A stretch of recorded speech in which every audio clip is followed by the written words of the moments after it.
Hello मित्रांनो, तर आज आपण आलो आमच्या शेतामध्ये. तर बघा हे आम्ही आलं केलेलं आहे. आलं कसं आलेलं ते कमेंट बॉक्समध्ये सांगा. कमीत कमी आल्याला आम्ही 2 लाख रुपये खर्च केलेला आहे. 2 लाख ते आता लावलेलं फक्त दीड ते 2 महिन्यात झालेलं आहे. हे बघा आलं कसं आलेलं आहे, हे बघा. तर आता आपण आमच्या ऊसाची लागण पाहूया. ती 10व्यातली लागण आहे. कमीत कमी ती आता 17-18 कांड्यावर ऊस आहे. तर तो ऊस बघा कसा आहे. तर आम्ही शेतीमध्ये अजून दुसरं उत्पन्न घेतलं आहे, तरी ते म्हणजे झेंडूचं. झेंडू बघा आता कसा आहे, फक्त महिना झालेला आहे लावलेला.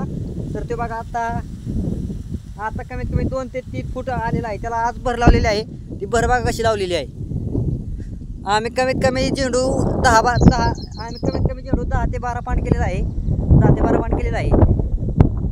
तर ते बघा झेंडू कसा आलेला आहे. या झेंडूला आजच भर लावलेली आहे, ते बघा. मित्रांनो, तर आज आपण आलेलो आहे रानामध्ये. आज आमची शेतीची मुलाखत घेऊया. इथे बघा आम्ही आलं केलेलं आहे. आलेला कमीत कमी आम्ही 2 ते 2.5 लाख रुपये खर्च केलेला आहे. ते तर आलं कसं आलेलं आहे ते कमेंट बॉक्समध्ये नक्की सांगा. हे बघा आलं.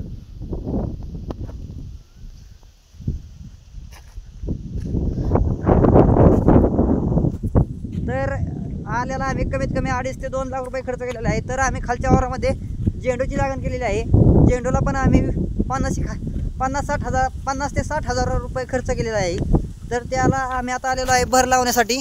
ते बघा आता किती मोठं झालेलं आहे झाड. आम्ही लवकर त्याचं उत्पन्न घेऊ. हे बघा आमची 10व्यातली लागण. हे वर आमचं आलं.